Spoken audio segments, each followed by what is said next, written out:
Need more denim in your life? JCPenney is the go-to destination. Skinny to loose, bootcut to crops, distressed and clean cut. We help families rise, roll, fade, and flare to fit all the right places. Brands like Levi's, Arizona Jean Company, Mutual Weave, and more. Styles you can wear everywhere, in sizes for everyone. Check out the denim you crave in-store, and we're never short on options at jcp.com. Style is in our jeans.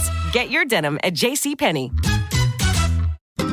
If you're looking to get a new car, you could really cut expenses by bundling your car and renter's insurance with Progressive. Sure, you love your old car, but you know it's not normal to give instructions on how to open the window. It should be self-explanatory, but it's not. And notice how when you're in other people's cars, you can feel cushion in the seats? That's pretty nice, right? No, it's just normal. So bundle your renter's and car insurance with Progressive and put the savings toward a new car. It's time. Progressive Casualty Insurance Company. Coverage provided and serviced by affiliates and third-party insurers.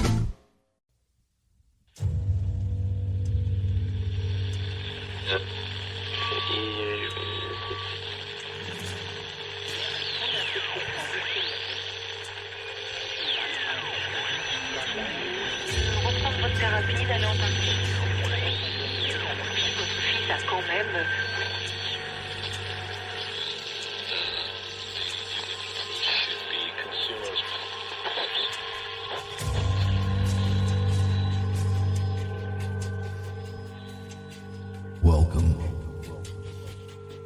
I'm your host, and this is uNcomfortable.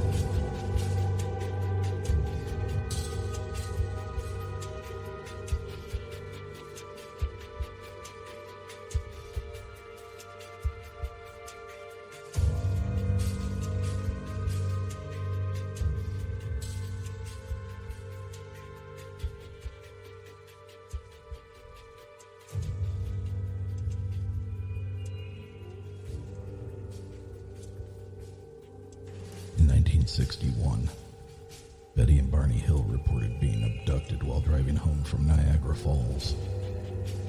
Their story recounts a tale of being taken aboard a craft. After being separated and undergoing several procedures performed by entities looking like what we now refer to as grays, they were returned to their vehicle. Their car and clothing were later inspected and produced some unexplainable physical evidence of their account. Travis Walton, a forestry worker, was abducted on November 5th, 1975. While he and his crew were working in a national forest near Snowflake, Arizona, Walton and 3 others witnessed a large glowing disc-shaped craft in a clearing. Walton exited the crew's truck and was struck by a blinding light. The Walton case received mainstream publicity. Members of his crew who witnessed the incident were questioned in the disappearance and for the possible murder of Walton. They all stuck to their story and were subjected to multiple polygraphs. They all passed. Walton was reportedly missing for 5 days. His story remains one of the best-known alien abduction accounts. In 1993, it was used as the basis for the movie Fire in the Sky. Author Whitley Strieber reported he was abducted from his cabin in upstate New York on the evening of December 26, 1985, by non-human entities. He wrote about this and related experiences in his book, Communion. September 1994. 62 children between the ages of 6 and 12, along with staff members totaling 110 in all, observed several disc-like craft landing just outside the children's play area at the private aerial school in South Africa's Zimbabwe. The witnesses all observed and described the same entities departing the craft and telepathically communicating with several of the children. The children were interviewed and provided drawings of what they'd observed days after the incident, and then again 25 years later for the 2020 documentary, Phenomenon.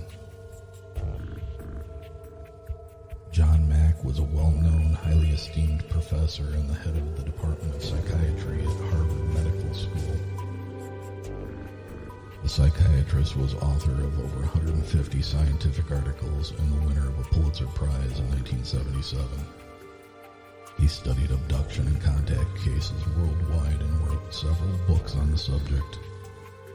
After years of research, he deemed the phenomenon to be real. These are just a few accounts out of the thousands throughout history.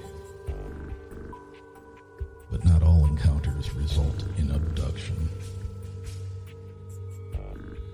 2014 saw the passing of Dr. Roger Lear, the American surgeon and ufologist featured in the documentary Patient 17. The feature documented Lear having removed several implants from contactee patients and claimed proof of non-terrestrial experimentation on man. Several of the implants removed were tested and shown to have unusual isotopic features. Some even emitted radio frequencies. I guess that's where tonight's guest comes in. Cory, welcome to the show. Thank you. Cory, thanks for being with us tonight. Yes, sir. I gotta say, ever since we first spoke and you told me about this account, I've been chomping at the bit to get you on the program. So, without further ado, how about you tell us about your account? Well, it happened, I would say, back in the mid-90s. And when we talk about abductions, it's a little bit different than that. But I lived in Fort Mill, South Carolina, with my family. And one night, my brother and I, we used to basically, just like all other kids or young people, we used to hang out in the family room and play video games till the wee hours of the morning. And one particular night, we have an L-shaped couch, and we both used to fall asleep on the couch. Him on one side, me on the other, of course. And one night in particular, I woke up, and as you wake up, you get that groggy feeling.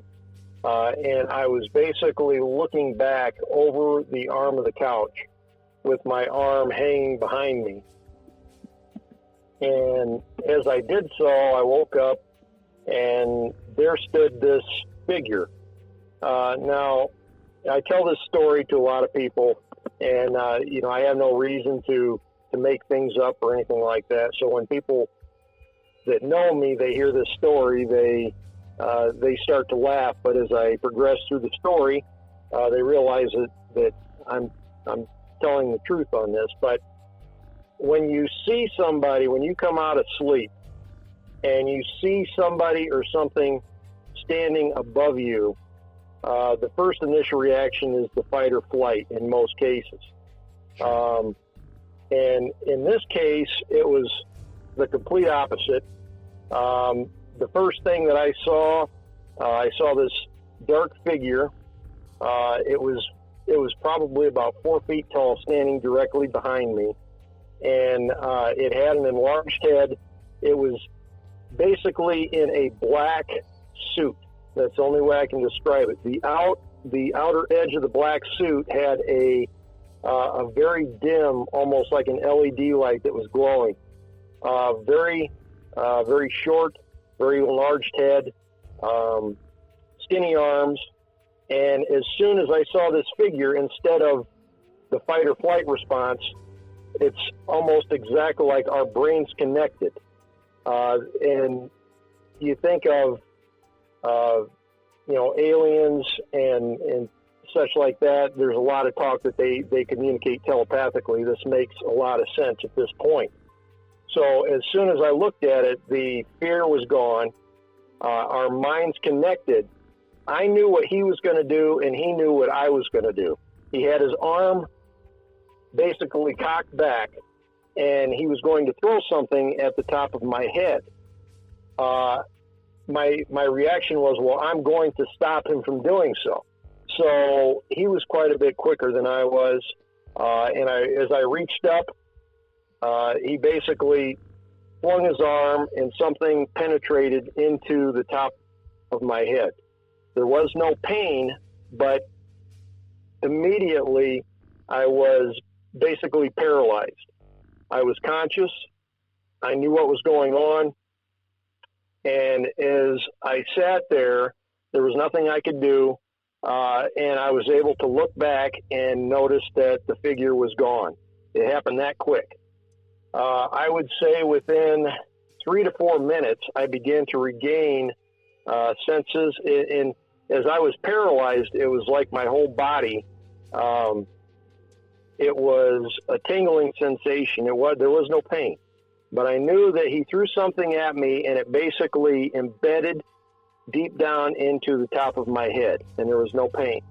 So as soon as I could move again, I sat up, and I was completely wide awake at that point. I knew what just happened. There was no fear, but it was kind of a feeling of disappointment because I tried to stop him, and I couldn't do it, and he was gone. Again, there was no face. It was almost like it was a black bodysuit or a helmet, and I could not see his face. But as soon as I looked at the head of the figure, that's when our minds basically connected and our thoughts were shared. So I sat up and I didn't think much of it. There was nothing I could do at that point.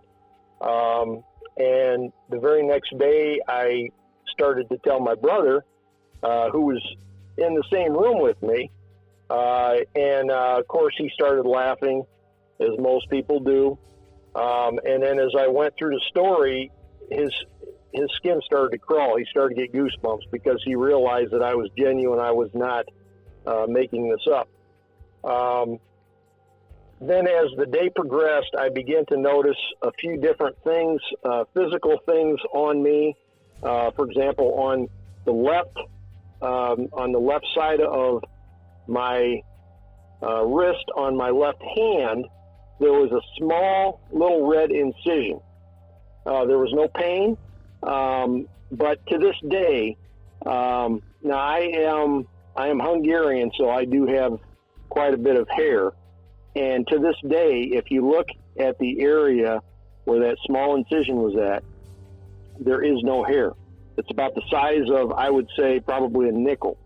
And that's one of the things that has always been with me after that encounter. Also, on the same hand, just below my thumb, there is a small mole. Now, a lot of people have birthmarks, moles. Well, I never had anything like that. But now there's this mole, and it's very distinct. If you look at it, it looks like a five-pointed star, as if it was just like a little star that somebody just indented there, and almost like a tattoo, but not. So it's got the color of a mole, but it looks like a star. Now, what I think that was, and what I believe it is to be, it's not actually that I was abducted, but I was visited by an alien race that basically, and if you think about this, it makes sense. It's just like how we take a new species of animals that we discover out in the wild or, in the ocean. We want to learn about that species, so what do? We track them down, we capture them, we tranquilize them, and then we tag them. Then we basically release them back into their natural habitat where they go about their business, and we collect the data and learn from basically how they live, what they eat, and so forth. And I think that's pretty much what happened to me. It wasn't an abduction, but they basically just marked me, and they are doing studies on me from beyond. And that's one of the things that I believe that they're doing, and I think that I'm not the only person like this. I'm sure there's other people out there, if they're hearing this broadcast, They might have the same identical mole mark that I have. It looks like a star. I don't know, but that's what I believe happened to me. Now, you sent me a picture of that, the mole on your Yes. on your hand, and Yes. Admittedly, it didn't reproduce as well in the photograph, but to me, rather than looking like a star, it almost looks like a pentagon. It looks, Yes. it appears to be 5-sided. So I see where you're talking about the 5 points of the star. Yes. Let me ask you, Cory, when the entity is initially struck you in the head, was he holding an instrument that you could tell? Did it look like an instrument or a weapon? Well, it was very dark, but I knew he had his arm pulled back, so whatever he had in his grasp, I could not clearly see. So I know it was something. I wasn't sure what it was. It didn't make a sound. Like I said, there was no pain, but as soon as it was released, it tapped the top of my head, and I was completely paralyzed while this thing made its way into God knows where. Now, do you feel that the striking on your head was to produce the effect of paralysis, or do you think that something was placed in you at that point? I think it was some type of technology that it was almost like a tranquilizer and a tagger at the same time. There you talk about, alien races. I mean, you're talking slingshot versus laser gun. I mean, our technology is nothing compared to what these alien presences would have in their arsenal. What it was exactly, I don't know. And also to this day, I do have different things that happen to me, as far as electronic disturbances. Sometimes computers won't work around me. Cell phones get a little buggy. And we'll get into that here shortly. I'm still interested in the initial contact that you had. Sure. Was it immediately apparent that this entity was real and not a leftover figment of a dream, or something that was happening while you were waking up? I mean, was it admittedly an instantaneous, what's going on here?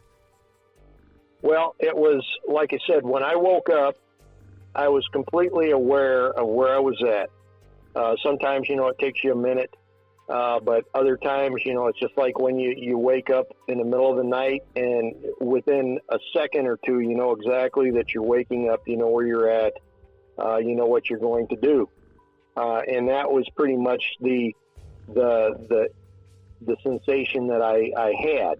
As soon as I woke up, I stayed awake. There was no in between of, dozing back to sleep or anything like that.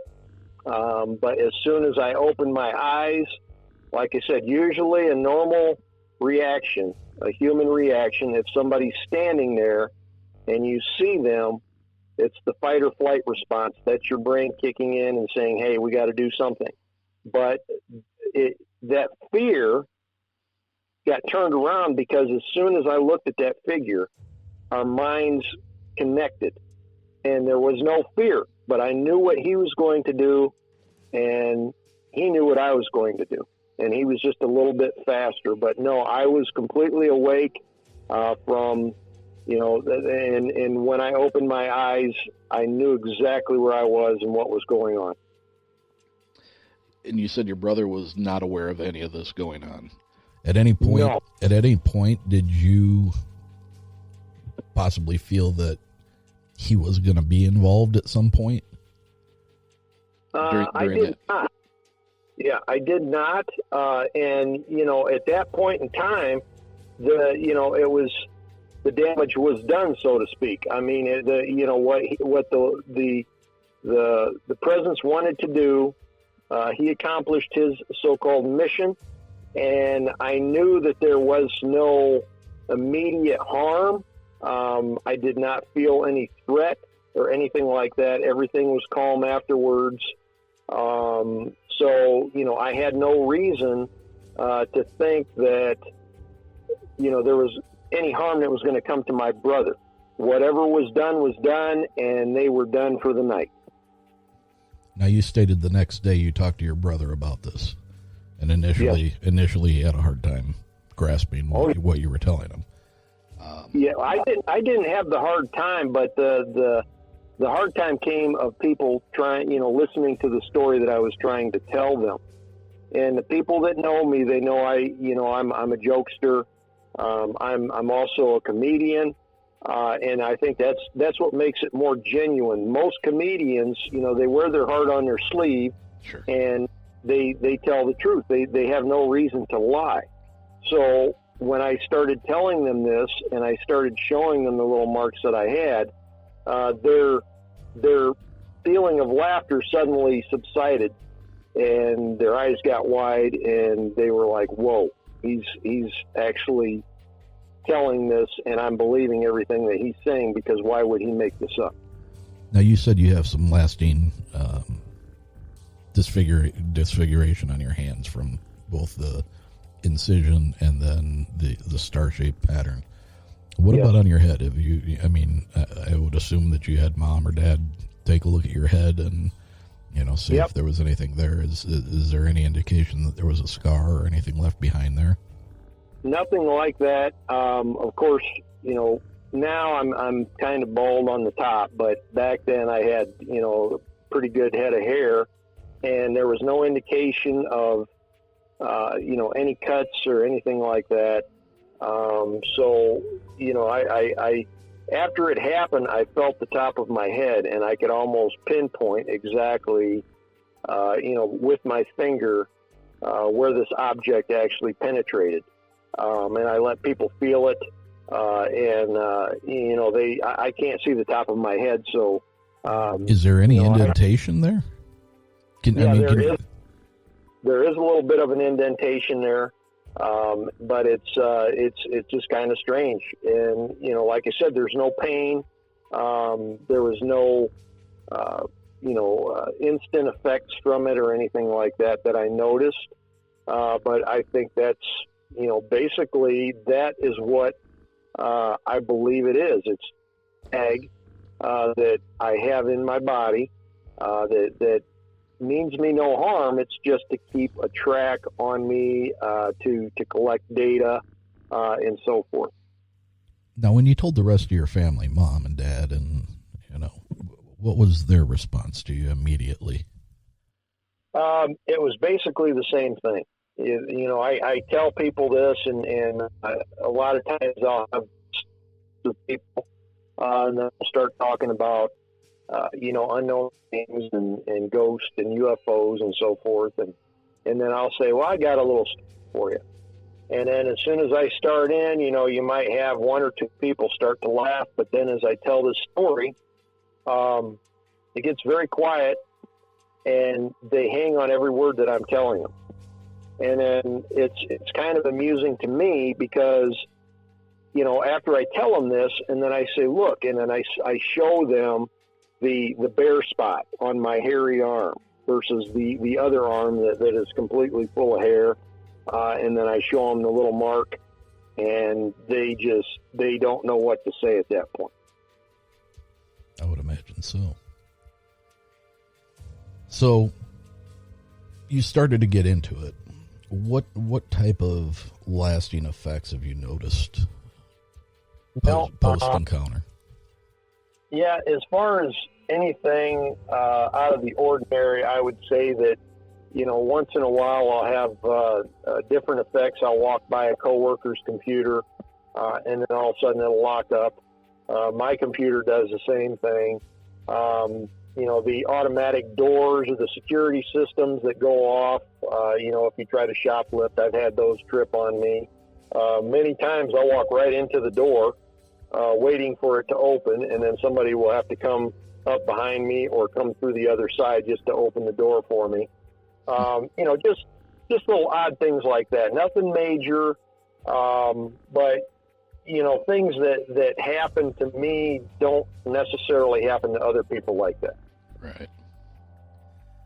So I've got to ask, have you ever sought out or considered regressive hypnosis to try to refresh or recall any additional memories of that event or possibly some other events that you did not remain aware of? I have thought about that. Some people are easily hypnotized and some people are not. I'm one of those people that, I'm not easily hypnotized. I think that there is some surprises that await me. But I can think, as far as my brain and the way it works and my thought process, my memories and so forth, I think, as far as my mind capacity, it is a very, I would say, very highly developed for all that good stuff. As far as not needing hypnosis, I have very good memories. I can remember all the way back to when I was 2 and 3 years old. Not to say I have a photographic memory, but I can remember bits and pieces of conversations. I can remember, a face in a crowd when I've seen them one time, and certain things like that. As far as my intelligent level, I'd say I'm maybe probably above average. I'm not an Einstein by any means, but I think I'm just, kind of a normal person. Why they tagged me, I don't know for sure exactly why. And, it's funny you say that because I was thinking about before we started talking, and when our minds meshed together, I could see his upfront thoughts of what he was going to do, what this figure was going to do. And I try to think, I try to go past that and think in this creature's mind what they were about or what they were going to do, what was their long-term plan. And for some reason, I can't get by that. Now I know I can feel almost like a fear that this little alien guy that put this piece in my head, he doesn't want to come back because he knows I'm upset about what he did to me. So, size-wise, I mean, they're a very small race, and I know there's different alien races out there that people have written about and talked about.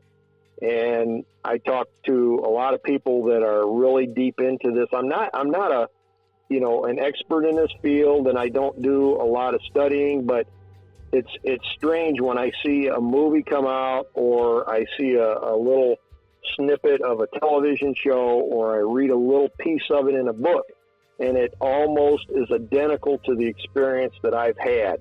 And I don't remember ever, seeing anything like this. So other people out there have had this same type of experience, I believe. Yeah, I don't know, with how I'm built, I don't know that I would wish to have this experience that you had. But I don't believe I would have taken it as calmly. Back a while bit, you made the mention of the comment when you were telling your brother, or after you told your brother, you didn't think much more of it. For me, right. For me, I think I would have become obsessed with it and began driving myself nuts and probably everybody else around me by trying to find out everything I could about these. Yep, but it's like this. I would probably say the same thing, and I would be obsessed with it. But when I had that experience, when I had that melting of the minds with this creature, I understood it. People get upset about things they don't understand. They get scared about things they don't understand. Very true. At this point in time, when our brains mesh together and our thoughts kind of intertwined, there was no fear. There was an understanding of what he was doing compared to what I was doing, and deep down, I feel that I am serving some type of a purpose. When I say that, I mean, is it long-term? Is it short-term? I don't know. But I know that somewhere along the line, I am serving a bigger purpose than what I think I'm serving. When I'm trying to help this race of aliens try to understand how we are, how we live, how long we live. And, it kind of gives me a good, peaceful feeling because, number one, I know for a fact that, it's like what we do. If we're going to capture and track an animal or a species, we're going to find the healthiest one that we can, because we don't want to find one that's sick and we know that it's ill and it's going to die soon. Good point. So that kind of gives me, the feeling that they did that because they seem to think that I am very healthy. I'm going to live a long life, and according to them, that is a good thing. So that's why it gives me a feeling of peace. There is no fear. There is no, there is no revenge that I seek upon them. I'm just willing to help. And I know they don't mean any harm. And I think that's one of the biggest things. They do not mean any harm. And, you got people out there that are scared and they're terrified. Maybe they haven't experienced it like I have. That's why they get that feeling, because it's a feeling of helplessness to them. Well, I think I'm serving a purpose, so I don't feel any fear. And that's the only way I can explain that. That's very interesting. That's a take I don't think many people would look at from that perspective. Back to your description of the entity. You said they were small frame, about 4 foot tall, a black suit. I assume you're talking like a bodysuit, something that didn't look like it had many, a separate top and bottom, or shoes or boots, or. Yeah, I couldn't see, of course, the arm of the sofa to its, about its chest. So I did see its legs, but the top portion I did see. It had a torso. It was humanoid. Very, very narrow arms, and it had long arms, and it had an extremely large head for its body size, which would explain to me I guess you would say the brain capacity. The bigger the brain, the more powerful. That's the way I would perceive that. But it was in a black bodysuit, almost like a shadow suit, and it was in the dark. But for some reason, it had this like a line, almost like a real dim LED bluish light that basically outlined the bodysuit. So it basically glowed. Yes. Yeah, it had a little bit of a glow to it. It made no sound, very stealthy. When I think about it, I think about like a ninja. He was very quiet, but for some reason I woke up at that instant. Maybe somehow, he accidentally, touched my thought process in my sleep. I don't know, but at that instant I woke up, and there he was. And he already had his arm pulled back and his hand cocked, ready to throw something at me. And then, I reached up to try to stop him while he was a little bit faster than I was. Now, did I hear you right? Did you indicate that you didn't see any facial features that he was actually wearing, or it was actually wearing a form of a helmet? It was either a helmet or it was just kind of like a black bodysuit that covered the face. There was no difference in color of the head to the body. No, and it was basically just like somebody was dressed head to toe in a bodysuit. His hands, his arms, his head, his neck, had a long neck as well, but it was completely covered in this black bodysuit. Whether or not it was a helmet, I don't know, but it was the same darkness as the rest of the body. Was your initial thoughts that this was extraterrestrial? Did it take you some time to wrap your head around what you thought, and then you came to that conclusion? Are you now currently, do you still think it was extraterrestrial? Do you think it could have been some other sort of entity? No, I think it was extraterrestrial.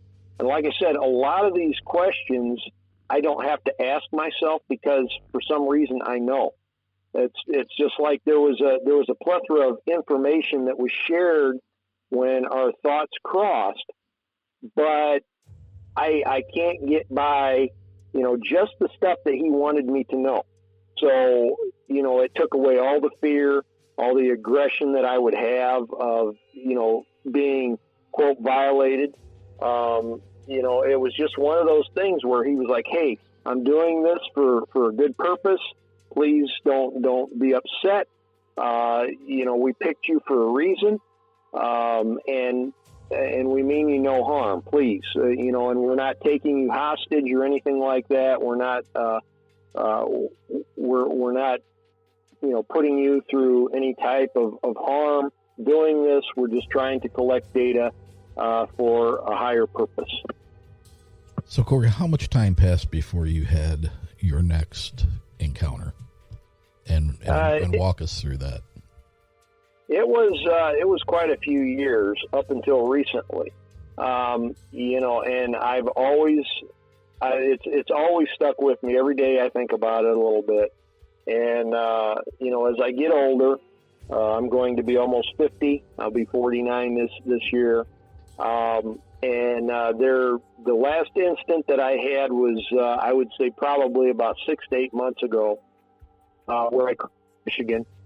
And I had a problem from a lot of sports and so forth when I was younger. My rotator cuff in my shoulder was pretty much shot. And I've been to the doctor, and they said basically I'd have to go in for surgery.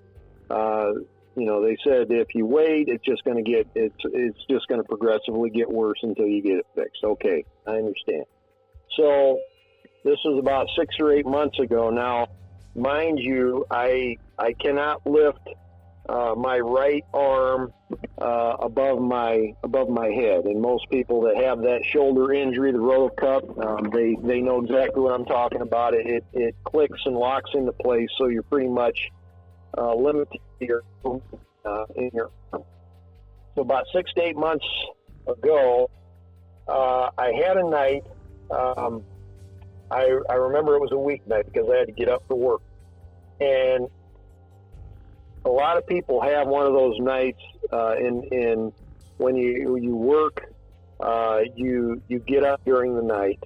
And then, a lot of people like to sleep. They love their sleep. I love my sleep. A lot of people get up during the night, and then they look at the clock and they say, okay, cool, I have another, hour to sleep, whatever. They go back to sleep. Well, this particular night, for some reason or another, I woke up and it was dark. And I would say, I think it was around the winter time, but I woke up and I sat up and I looked at the clock, and I had about 4 hours before I had to get up. And I thought, okay, I'll go back to sleep. That's good. So I went back to sleep, and it felt like I slept for another, I would say, 5 or 6 hours. I woke up completely refreshed. I sat up. I looked at the clock. I had another 3 hours. And I'm like, whoa, what is going on here? I did this probably 3 or 4 times during the night. I kept waking up, and every time I go back to sleep, it felt like I was asleep for another 5 to 6 hours. And what made this interesting in one aspect is my girlfriend, at one time I sat up and she heard me. I said, what in the heck is going on? I kind of just whispered. And she goes, what's the matter, babe? And before I could say anything, she says, does it feel like you keep waking up after you've slept like 5 or 6 hours and then you go back to sleep? And I said, yeah.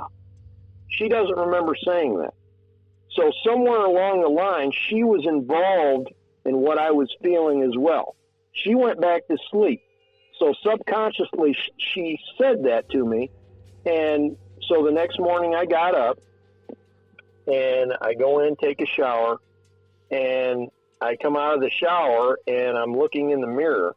And a lot of times when you sleep on, you know, say a zipper on a pillow or a seam on a heavy blanket, it leaves an imprint on your arm. Sure, yeah. Or your skin or your face or whatever. So I looked in the mirror and I'm just, something's not right. And I looked at my shoulder and it had these little red lines. And at first I thought, okay, well, I just slept on my shoulder. That's it. And then I thought, wait a minute. And then I started putting two and two together, and I thought, wait a minute. And I looked a little closer in the mirror, and it had little lines, almost symmetrical, that followed the contour. It was almost like a grid that followed the contour on my shoulder. And I'm thinking to myself, oh, this is crazy. And then all of a sudden I thought, I'm going to try it. And wouldn't you know it, I lifted my arm completely over my head. With no pain. And I thought, you got to be kidding me. I started swinging my arm in a circle, and there was no pain.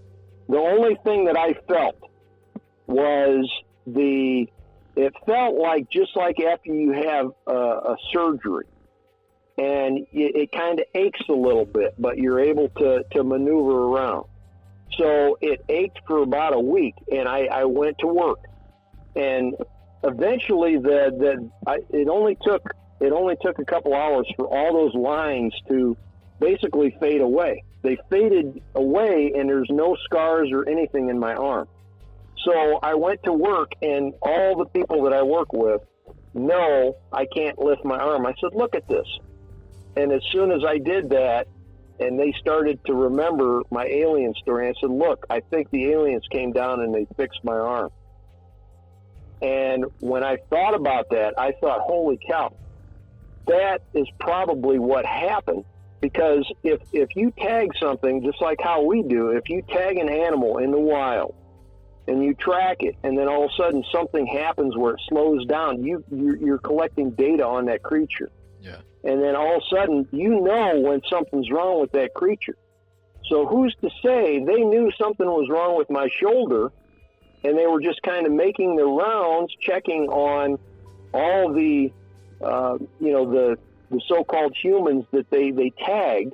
They saw that I was having this problem, and they came down, they fixed it, and then they just set me back. And for what purpose? It seems like they're viewing you as an asset. Yeah. And when I say that, I mean that in a like you are an accessory or a piece of equipment. Yeah. And that's exactly what I think, that I'm for some type of a higher purpose. What it is, I don't know. Now, physically, like I said, I'm in still pretty good shape, but I'm going to be 50. So I'm not young by any means, but my brain is still intact. And I have basically, I've been a manager at every job that I've ever worked. And maybe they know the leadership skills that I've developed as I've been a manager at all these different places. Maybe I don't know. That's the one thing that I cannot answer, but I am sure that the people out there that are tagged the same way I am, there is some type of a purpose for each and every one of them. Have you ever reached out and tried to find a support group or anything like that with people that have had similar experiences? I have not. And, it's one of those things where, I'm at peace with it. And like I said, unless... And that's the really odd thing to me, is that you find such a peace in it. Yeah.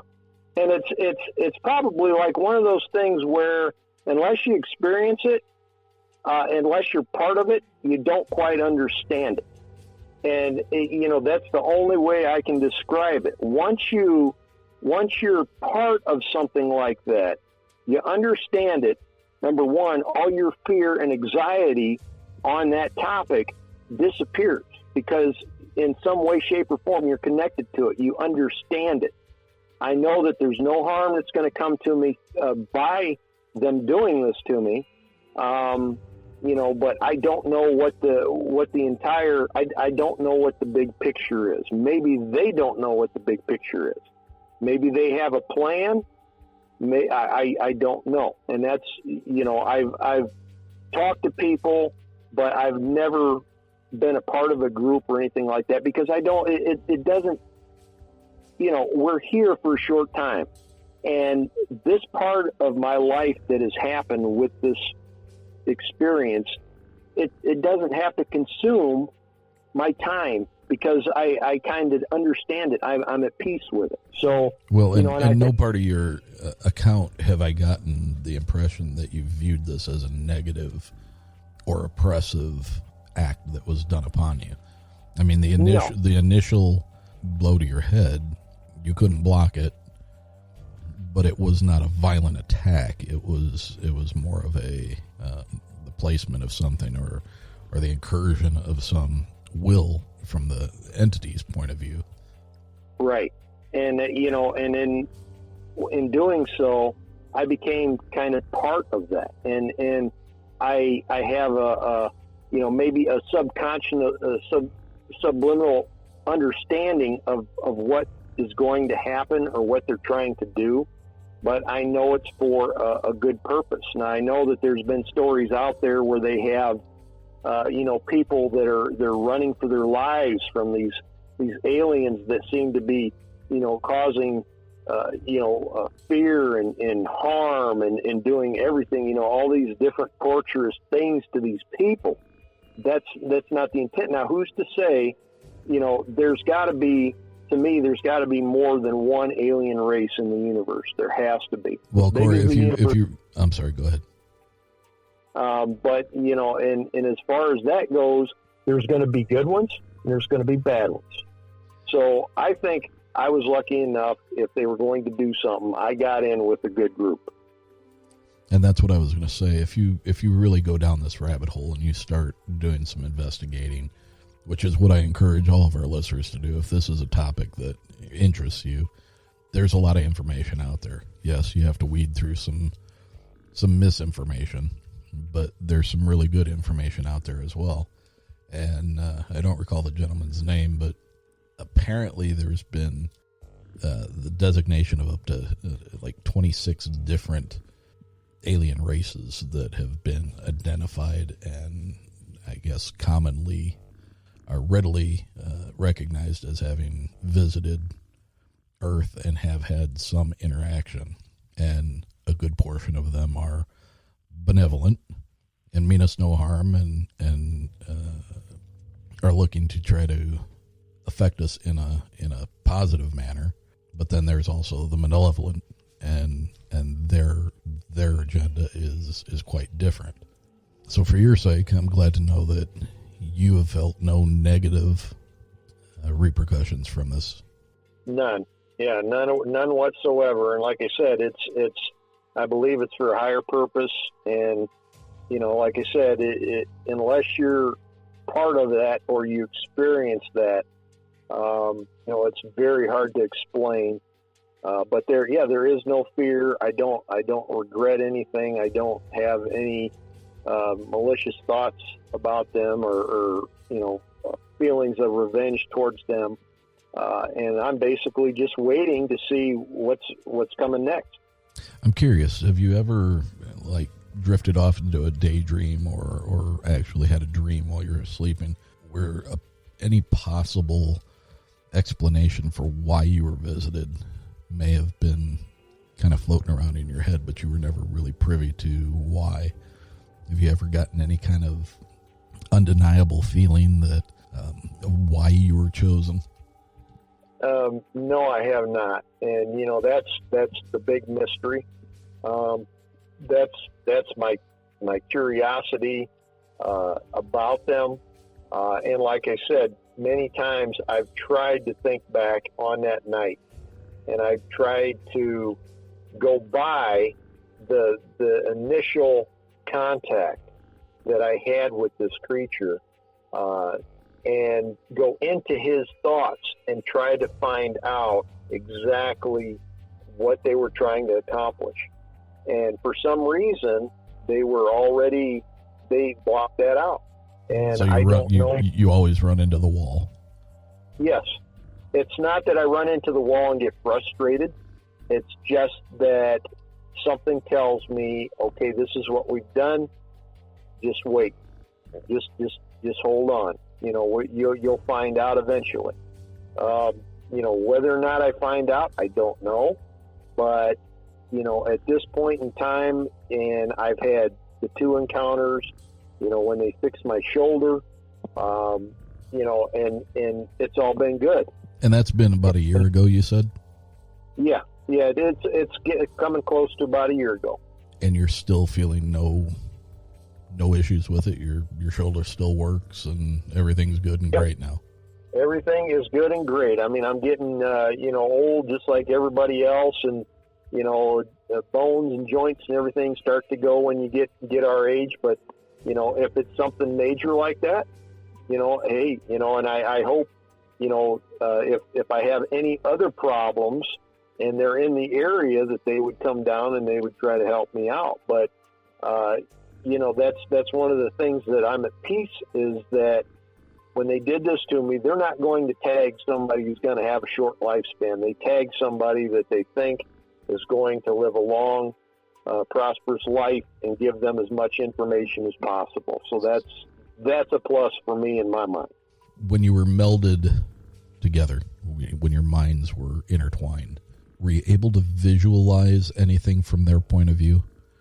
Did you get any kind of vision of, like, through their eyes, or like where they may have come from, what it might look like where they were, or what their perspective was of them looking at you? Or was it all just implanted thought? Well, it happened very quick. And I think one of the things that happened was that, this alien being didn't expect me to wake up like I did. And for some reason, maybe he did something wrong, but that triggered a thought in my brain. It's just like, snap your fingers. Hey, wake up. I woke up. Boom, right now. And there he was. And when this happened, it happened so fast that you got to remember, when he threw this thing at me, I had a second to reach up. And as soon as I reached up, he threw the object. It went into my head. Boom, he was gone that quick. I think the entire encounter probably happened within 3 to 5 seconds, I'm going to assume. So I didn't have a lot of time to try to think about his thoughts. And the only thoughts I can think of is I knew what he was going to do, which he was going to throw this thing at me, and he knew that I was going to try to stop him. That's as far as it got. I didn't see any hidden agenda. I couldn't see through his eyes, but I could tell you just from those few seconds of interaction with the mind process, it was very intelligent. It was very peaceful. I didn't feel any threat from it whatsoever. And I think, if you look back at Independence Day, the movie, they portrayed the aliens as a consuming alien that went from one place to another and basically consumed everything. They connected with the president in that movie the same way, through thoughts, but the president was able to pull the thoughts out of the creature's mind, and he was able to see what they were going to do. I didn't have time to do that. It happened so quick. But like I said, in that short amount of time, I got the peace, I got the understanding, so I'm calm with it. It's okay. And I understand that it wasn't anything malicious. They were not trying to attack me. I understand what they were doing, which they were tagging me, probably like they do a lot of other people out there, and they're collecting data for something. What that is, I don't know. When your visitor left abruptly, you said it was only a couple of seconds of realizing it was there. How did it leave? Was it just blink and it was gone, or did it fade, or? It was gone that quick. There was no lights, no Hollywood lights or anything like that. It was just there. And as soon as that hit my head, and I knew right then and there, and I kind of cussed a little bit for a second, and then I looked back. And as I looked back, it was dark, it was quiet, it was calm. So there were no lights to speak of, no rumblings, nothing to indicate that there was some type of spacecraft or something outside the house. So it was just in and out, very quick, very quiet, very calm. And that was it. Now, have you ever had any experiences with actually visually seeing any craft? Matter of fact, I have. And that was actually where I live. And currently? I'm sorry? Where you currently live, or back where you were when you had your experience? Where I currently live. And I never did see any spacecraft in the South Carolina area, but where I live now in Dowagiac, Michigan, it was shortly after they cut down all the corn. They harvested all the corn, so it was all open fields. I live way out in the boonies, and I was coming home from my shift, which I worked the night shift at the time. So I would come home between, say, 3 and 4 in the morning. It was a very calm and clear night, and I was coming down, and I think it was still fairly warm. And then as I was coming down a country road in between two cornfields, right out of the corner of my eye, there was a bright light, almost like a spotlight. So I kind of looked over, and I saw this black mass that was hovering in the air, probably, I'd say maybe 100 feet. And as soon as it caught my attention, it dimmed the light, but I could still see the light, and then it just started to float across the field towards me. So basically, I pulled over, and I had a sunroof in my truck. I opened the sunroof, and I watched this thing, and it very slowly, almost like a balloon, just kind of floated. It was very calm. There was no wind or anything like that. No sound. No sound came from it. But it was in the shape of a diamond, like a black diamond. And each corner had a different light. I remember there was a red, there was a green, I believe it was blue, and then there was a white on each corner of the diamond. It wasn't that big. It looked about as big as a small house. And I watched this thing come across the field, and it floated right over the top of my sunroof. Now, I was sitting there. I turned I had my truck running, and I should have turned everything off, but I just sat there and I watched this thing. And it went over me, and it just kind of went straight ahead over the trees in front of me, which the trees were, like I said, maybe 100 feet. And then it turned, and then it went back across the field. Didn't do a thing other than that, and I just kind of watched this thing go, and I watched it go, and it just kind of disappeared off into the darkness. So I don't know what it was to this day, but it made no sound. It had a few lights on it, but the interior was dark. It was black. You could not see. It didn't look like a Hollywood spacecraft. It just looked like this big black mass in the form of a diamond, and it had a small dim light on each corner.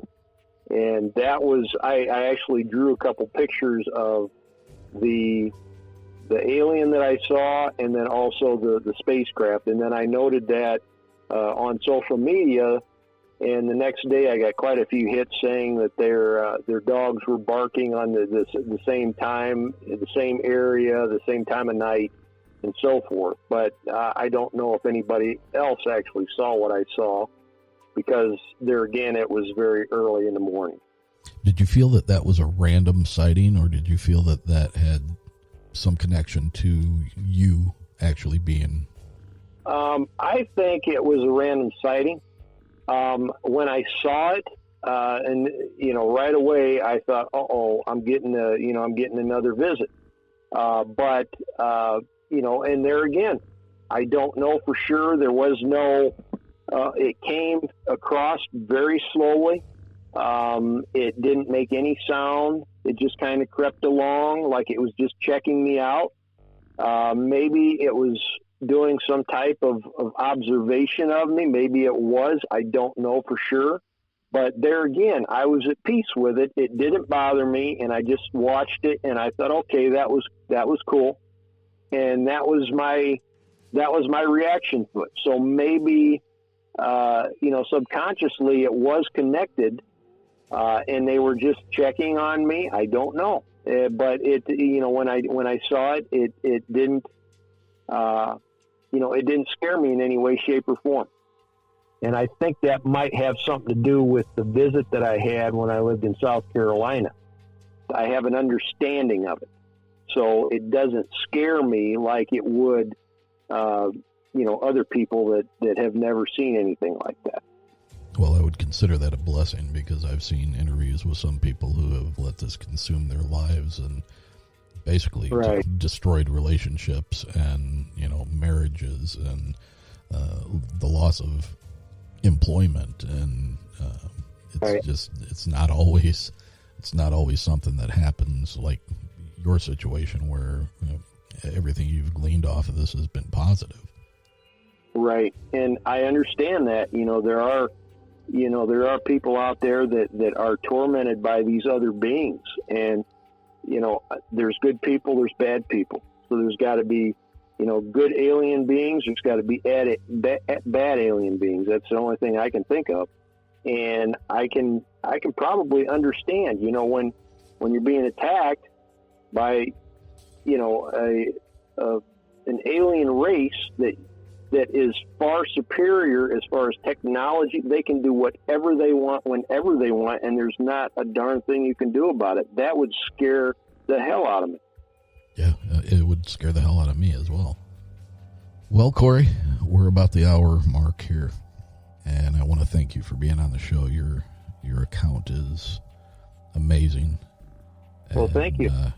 You touched on your intelligence earlier in the interview, and anyone that's going to listen to this is definitely not going to get the impression that you're some backwoods hilljack who's out to get his 15 minutes of fame by talking about something ridiculous. You have, you and I have spoke multiple times now. Your story has never changed. Your accounts, the series of events have not changed, and I, for one, am absolutely convinced that you saw what you saw and you went through what you went through. And I want to thank you for being on the show and sharing your story with our listeners. No problem. I appreciate it, and I was glad to do so. All right, sir. Thank you. Thank you. Thank you for joining me this evening. If you have an experience or a story you'd like to have featured on an upcoming episode of Uncomfortable, then email me at contact.uncomfortable@gmail.com.